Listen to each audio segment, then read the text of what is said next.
If you'd like to make your NFL games a little more interesting, you've come to the right place. It's the Even Money Podcast with Ross Tucker and Steve Fezzik.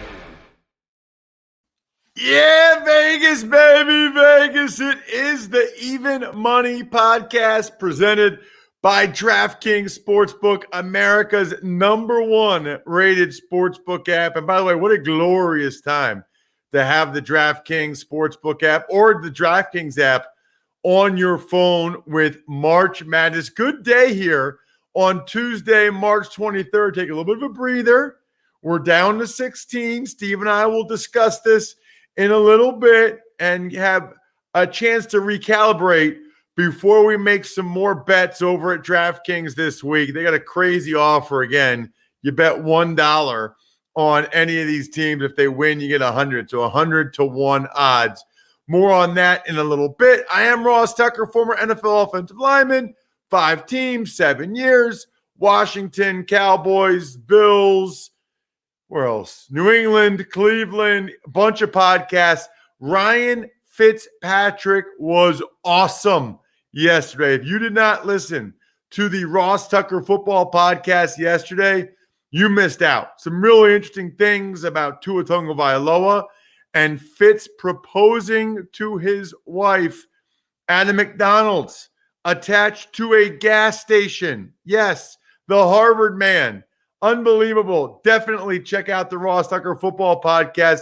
Next week, by the way, here on the Even Money Podcast, finally, we've been advertising it for a while. We are diving into the numbers on 2020 and beyond for more detail into just how Steve and I have done over the years betting on the NFL here on the Even Money Podcast. Check me out on social, always at Ross Tucker NFL. We're at Ross Tucker Pod. Love those that rate and review the show or spread the word via social media. The star of the show, of course, is Mr. Steve Fezzik, the only 2-time winner of the Super Bowl of professional football gambling. That is the Super Contest at the Westgate Casino. Steve, good morning. How are you? It's a different kind of Tuesday after 4 straight days of intense March Madness, Ross. At Fezzik Sports and only at Fezzik Sports. Well, let's start with that, Steve. We want to do a little bit of a free agency recap in the NFL so far and our thoughts on some of the moves these teams have made. But, you know, we've had however many games. We're down to 16. How did you do? What? Give us the breakdown. I had a good tournament, not a great tournament. You know, the number one thing that stood out to me was all the games were in Indiana. And because of that, I think the Big Ten was uniquely qualified to have a good tournament. And the fact that with 9 teams in the tournament, only Michigan, 1 team, made the Sweet 16. This is shocking, Ross. It's absolutely shocking. Think about this. 3 Pac-12 teams are in the Sweet 16. If I offered you a bet, number of teams in the Sweet 16, Pac-12 minus 1.5 versus Big Ten, I don't know about you, but I think I would have risked $1,000 to make $1 that with the Big Ten plus 1.5, and I would have lost. Wow. It's a really good point. You know, I hadn't thought about the fact that all the games are in Indianapolis, Steve. I wonder, maybe the Big Ten guys had more of their family and friends around and they were seeing them in the hotel and they were distracted. I mean, I don't know what the protocols are, but there had to be something going on. I can tell you historically, one of the trends the wise guys like to bet on is just blindly betting a team that's playing in their home state in the tournaments. So I can't believe that that's the reason the Big Ten just fell on their face. I think it was just about there weren't very many non-conference games. And I just think the Big Ten was overrated across the board. And I will say this, how bad are the Nebraskas of the world? How bad are the Northwesterns of the world all of a sudden? The bad Big Ten teams, when you look at the fact that they were getting pounded by these teams that obviously were not as good as we thought they were. So, yeah, I mean, look, it's a big enough sample size that the Big Ten wasn't nearly as good as everybody thought they were. But I think you're right, Steve. there was such a limited non-conference schedule that we really didn't get a chance to have a great grasp of who really was, which conferences were good and which weren't. We mainly just went on how they played against each other in conference and on reputation. Absolutely. And one thing that it does seem to me, and this is kind of a quirky Fezzik theory, and it certainly doesn't apply to the NBA where everyone's a professional, but I went to school in Chicago, Ross, and I can tell you after a Midwestern winter, I was worn down. I wasn't in shape. I put on 10 pounds every wintertime. And I just got to wonder whether teams from Texas, teams on the West Coast with the better weather, especially in a weird COVID year and everything going on, did not have an advantage versus the teams that had to suffer through what was a bad winter in the Midwest. Yeah, I think it's an interesting point, Steve. Look, it was surprising, really surprising. And honestly, Steve, like Loyola beating Illinois, that game was not a fluke. It didn't feel like a fluke. It felt like Loyola was better. No question at all about it. It is interesting how all the media is like, oh, Loyola, they were horribly misseeded and, they're a top 10 team. Well, where was all this information before the Illinois game, not after that? I will say this. Loyola is a unique animal. They have a very good center. Ross, I don't know if he could jump over the Sunday paper, even if you took out the ads.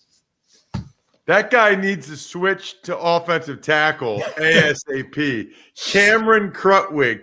I can't help it, Steve, when I see guys like that. And he'll end up playing in Europe. I don't know if he's an NBA player, but he'll probably end up playing in Europe. I just think, man. Now, there aren't very many 6'10", 6'11 guys in the NFL, but still, he's got the frame. He's got the body type to be able to do it.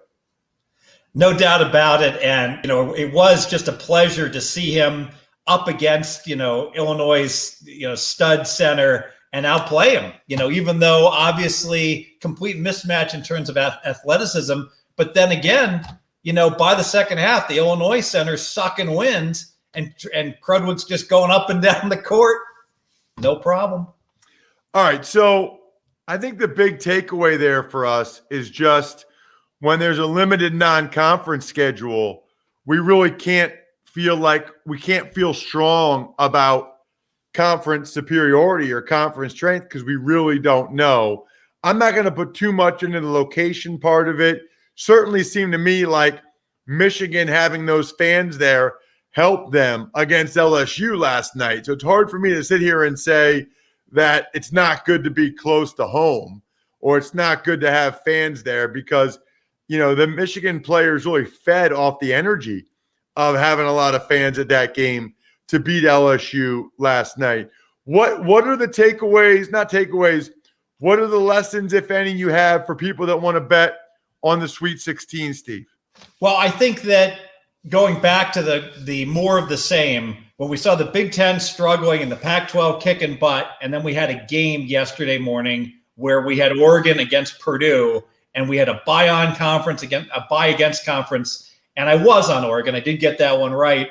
But here's the situation. You had a 5-point underdog. I'm not so sure if those teams, if they didn't play tomorrow, I'm not sure that the line doesn't move 4 points based upon that one game. Oregon was clearly the superior team.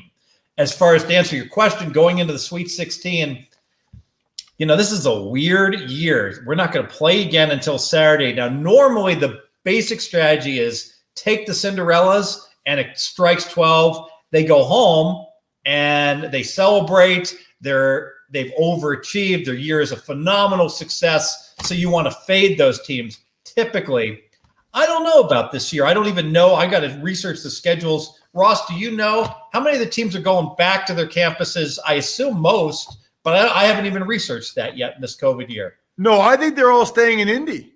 Wow. I think for like procedure policies, for protocol, for testing, for CBS wanting to make sure those games are on TV, I think they're all staying there because it looked to me like when I saw Cam Krutwig on some shows yesterday, he was in a hotel room. He didn't go back to Chicago. They didn't drive back. He looked like he was in a hotel room in Indianapolis. I think they're all staying there, Steve. I think that really helps the Cinderellas, because think about it. What's going to happen if Oregon State goes back to Cornwallis? They're going to absolutely be inundated they're going to suddenly be rock stars, and that distraction is not good. So the fact that everyone's staying, in Indiana, I think favors the lesser teams. Steve, what is the prevent offense that's been costing teams? Yeah, so the prevent offense, Rutgers runs it. That's where you outplay a team for 36 minutes. You build a lead, you're the superior team, and you're going to win. But no, we'll go ahead and stop doing what we're doing, similar to an NFL team that goes run, punts late in the third quarter and stops trying to score. And you see that so often in college basketball. I'm going to make a bold statement. I would think most teams with the lead would be better off not even knowing they had the lead, not even running any time off the clock, because it disrupts your offense. Now, I get it. You don't want to force up a shot really early in the shot clock. But so often, Ross, teams get the lead and they're so conservative. And even in the final minute, if I see one more game where a team's up 2 and there's a minute to play and they dribble 22 seconds and then they chuck some horrible 27-footer or get a shot clock violation, just score. Just run your offense. You score, you win. You go up 4. It's completely misguided. Directionally, it makes a little sense, but if you look at the actual results, it fails. So there's no question that it's not wrong to shorten the game. What's wrong is to shorten the game at the expense of giving yourself a chance to score. I'm okay with them taking 10 seconds off, but then get into your offense and get a good shot. I see it all the time, Steve, in these end of game situations where they end up just giving the ball to one guy who's isolated one-on-one, and he ends up taking like a fadeaway 3. They get off some of the worst end of game shots. Like, those are the worst. Why would your end of game shot be the worst shot you've had the whole game when you had 12 seconds to get it off? Yeah, what's happened is that teams are so paranoid, rightfully so, about letting the other team have a shot that they wind up shooting a horrendous shot. And this is just, you have to practice it so many different times. If the game is tied, I get it. You don't want your opponent to get a shot off. But if your opponent's out of timeouts, they're not going to get a shot off. You can shoot with 4 seconds left and you're fine. If they do have a timeout, shoot with 3. Give yourself an opportunity to get the putback. And you're right. Teams get into their offense too late in that situation. And the bottom line is that, oh my goodness, I could write an entire book about it. It's like these college basketball players. I'm convinced half of them have never seen an NBA game because they don't even understand a 2-for-1 situation at the end of the first half, which is just obvious to, I don't know, 9th graders playing. So I don't know why college basketball players, maybe there should be a class, basic basketball strategy. And if I see one more game at the end of the first half where a team scores a bucket with 37 seconds left and the team rushes to input the ball, hey, the game clock is running. The shot clock is not. Stall so you can have the final shot at the end of the first half. I digress. Let's talk about something else. Well, the thing I'll say, and I said it earlier, I'll say it again, 100-to-1 odds right now, DraftKings. Get the DraftKings Sportsbook on your phone. If you haven't yet, take one of these basketball games, Sweet 16, 100-to-1 odds. Now, the max bet's $1, and it's new customers only, but get in on it if you haven't done it before. Speaking of getting in on it, Steve, we've been talking a lot in recent weeks about the NBA MVP race. Now you've got LeBron with the high ankle sprain. What does that mean for the MVP race and for the Lakers? So this could be the most exciting MVP race we've ever seen in the NBA. What has happened? Well, we saw Embiid and LeBron 1 and 2, and they were both like plus 175 in the odds. Embiid hyperextended knee, LeBron high ankle sprain. Both of them are going to be out for substantial time. Both of them dropping the odds down to like 6-1. Embiid had already missed a lot of games. The feeling is the Lakers without AD, that their record is going to tank without LeBron now. So now Jokic is the favorite. I think last time I saw he was like plus 125. So he's become the NBA favorite. And you got all these guys that really had limited or no shot earlier in the year, like Luka, like Damian Lillard. like Harden moving up in terms of the odds. All these guys now are around 10-1. So I got to tell you, this thing is suddenly wide open, and it's remarkable how the two favorites both went down with injuries in Embiid and LeBron. It's a good point. I wanted it to be Embiid. LeBron was going for it pretty clearly, and now there's a chance it's neither one of them, as we'll see how things. I have a buddy that has a Jokic ticket, so this might end up working out perfectly for him. All right, Steve, we're about halfway through, so let's dive into the NFL now. We talked about some of the moves last week. That was really pre-free agency, if you will. You had strong thoughts on the Washington football team bringing in Ryan Fitzmagic, who was my guest yesterday. By the way, I mentioned to him, Steve, that you had him as the 14th ranked quarterback on yesterday's show. He liked that, I think. And then, obviously, the Patriots, we talked about their spending spree.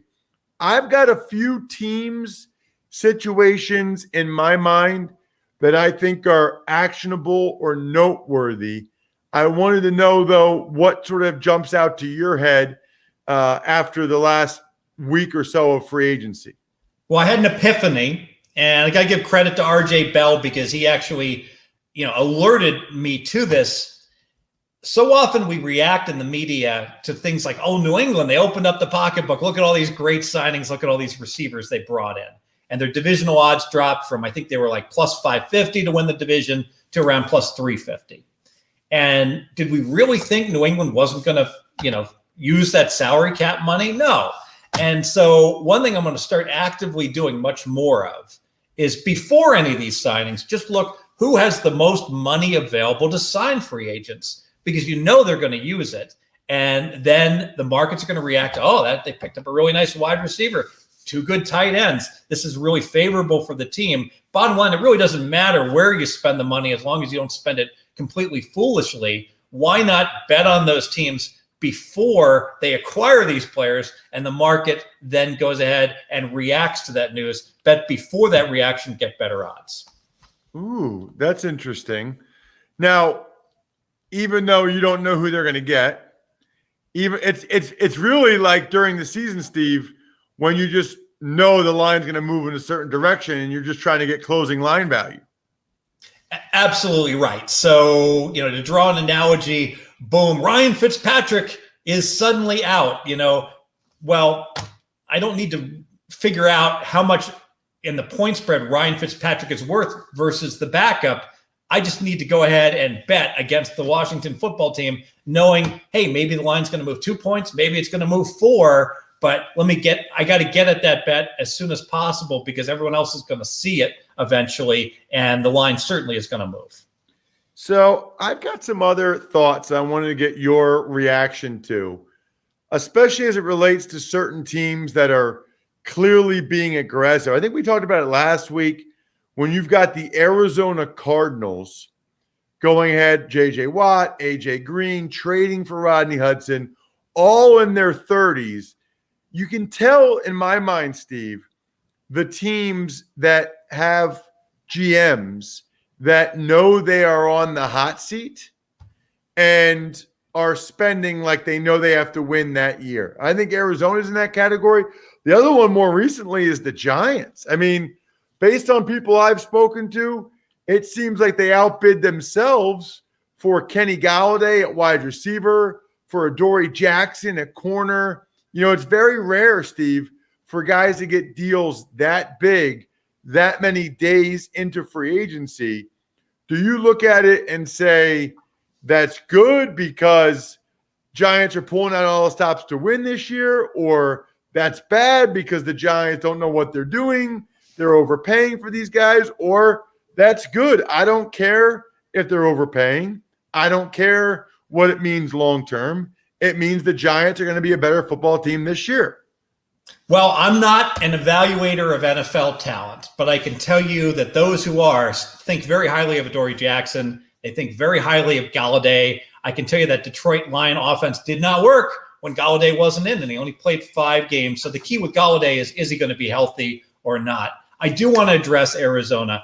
I just don't understand this at all because I watch a lot of NFL games. You watch a lot of NFL games. AJ Green's going to turn 33 July 31st. He is done. He is shot. He was a great player. He had a horrific year with the Bengals. The eye test says he is not a number 1, a number 2, or a number 3 wide receiver. He's barely qualified to be in the NFL anymore. To give him $6 million guaranteed is just as egregious a mistake as I've ever seen. Now, this is just eye test. What does Fezzik know? So I went ahead and I looked up some numbers on AJ Green. The Cincinnati Bengals, when they targeted with their quarterbacks with Burrow and Ryan Finley, etc., anyone not named AJ Green, they completed 68% of their passes.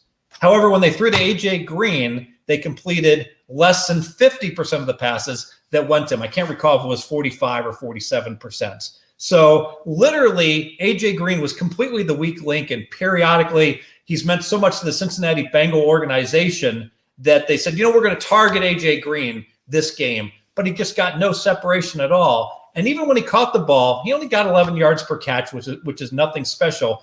This AJ Green signing is a fireable offense, in my opinion. Arizona Cardinals wasted $6 million.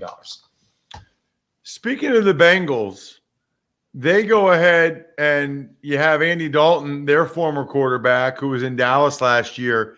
He is in Chicago when they thought they were going to get Russell Wilson, and people are not happy about it, Steve, at all.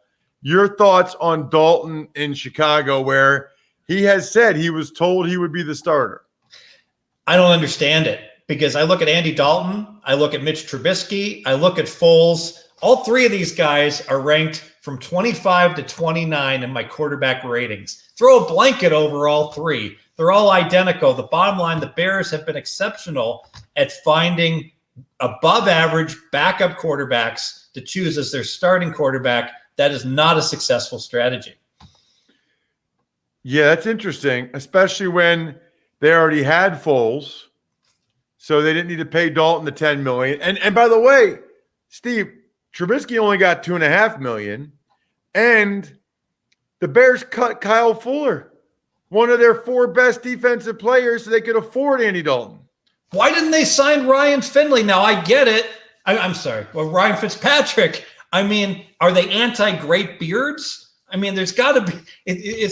There must be something in the NFL. I'm wondering if there's not. If Fitzpatrick isn't being blacklisted by some teams because they just don't like guys with great beards and they're jealous, because it makes no sense to me. Well, speaking of no sense, I'm a little confused by the whole Russell Wilson thing. Now he's back to saying "Go Hawks" at the end of interviews. Chicago made a big play to try to trade for him. It didn't happen. I guess he'll be back in Seattle. I still think it's weird he went public that he doesn't like getting hit. And, I mean, think about how disrespectful that is to the offensive lineman to say that. And, by the way, you hold on to the ball, Russell. Throw the ball away. Like, what are you talking about? So it seems like he'll be back in Seattle at this point. Steve, they did bring back Chris Carson. They lost Shaq Griffin.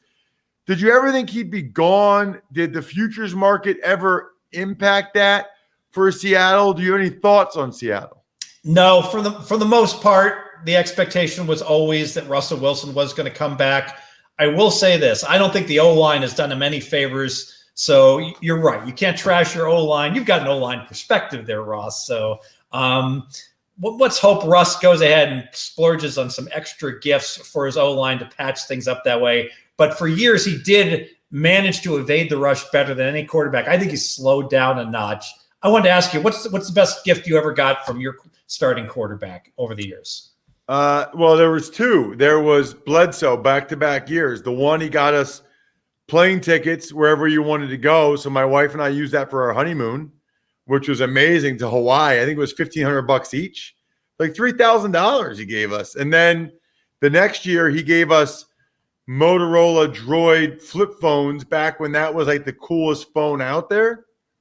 And you could he paid the bill unlimited minutes for a year. That ended up being like 3 or 4 years before his mom finally called and cut us off. It was awesome. I wonder if she called on a Motorola phone.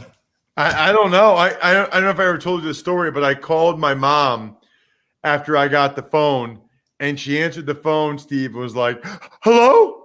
I'm like, hey, Mom, how are you? Why are you acting so weird? She's like, oh, the caller ID said D. Bledsoe. So my mom thought Drew Bledsoe was calling her, and she was all excited. I don't know what the heck happened. By the way, speaking of Bledsoe in New England when he was there, some of these signings, the New England Patriots signing, like Aguilar and the tight ends, they look a lot worse now, Steve, after all these other deals came through. Yes, you have the money to spend, and so sometimes maybe you overspend. That's I don't know. In Belichick, I trust. I'm never going to disagree with something the New England organization does. So let's get to an email question. We have a minute or two, Brian. Let's hit it. Ever wanted to ask a professional sports bettor a question?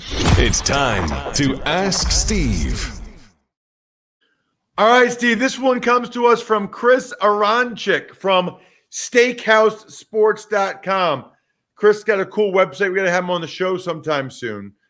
As sports gambling becomes legal in more states, I was wondering if you are seeing greater demand for your expertise in the form of new clients. Do you think the gambling expert business is growing? And if so, by how much over the next few years? Thanks. Keep up the great work. Reminder, you take advantage of any of our sponsors or you become a patron, patreon.com/RTmedia. You can ask Steve any question you'd like. What do you got, Steve?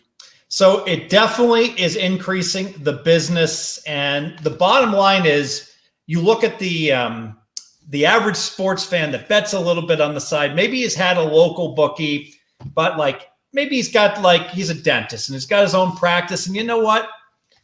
He's living in Virginia, and it's just not worth it. It's not worth all of a sudden he might get involved with some kind of scandal, and maybe the guy he's going through gets implicated in something else.